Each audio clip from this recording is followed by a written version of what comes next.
Iran থেকে ধেয়ে আসছে মিসাইলের বহর।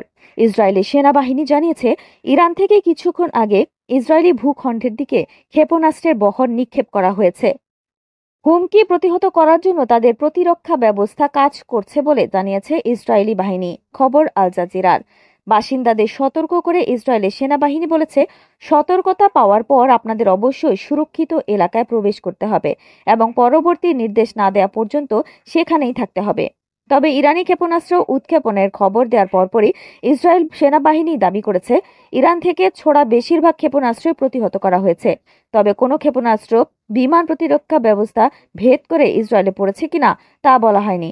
এর আগে মার্কিন প্রেসিডেন্ট ডোনাল্ড ট্রাম্পের তেহরান খালি করার নির্দেশ সংক্রান্ত হুমকির পর ইরানের রাজধানী তেহরানের কেন্দ্রস্থল সহ বিভিন্ন জায়গায় বিস্ফোরণের শব্দ শোনা যায়। বিবিসি খবরে বলা হয়, আন্দারযোগ্য এলাকায় ইসরায়েলের গোলা আঘাত হেনেছে। তবে কমপক্ষে দুটি বড় বিস্ফোরণের শব্দ শোনা গেছে বলে জানিয়েছে আন্তর্জাতিক একটি বার্তা সংস্থা। এদিকে ইরানের প্রতিরক্ষা মন্ত্রণালয়ের মুখপাত্র জানিয়েছেন, তারা আজই অর্থাৎ মঙ্গলবার 17 জুন প্রথম এক ধরনের ক্ষেপণাস্ত্র ব্যবহার করেছেন যা ইসরায়েল প্রতিহত করতে অক্ষম। তিনি বলেন, অল্প কিছু দেশের হাতেই এ ধরনের উচ্চ প্রযুক্তির ক্ষেপণাস্ত্র আছে। ইসরায়েলের কর্মকর্তারা বলছে, সবশেষ মঙ্গলবার ভোরের হামলায় 30টির মতো ক্ষেপণাস্ত্র ছুড়েছে ইরান।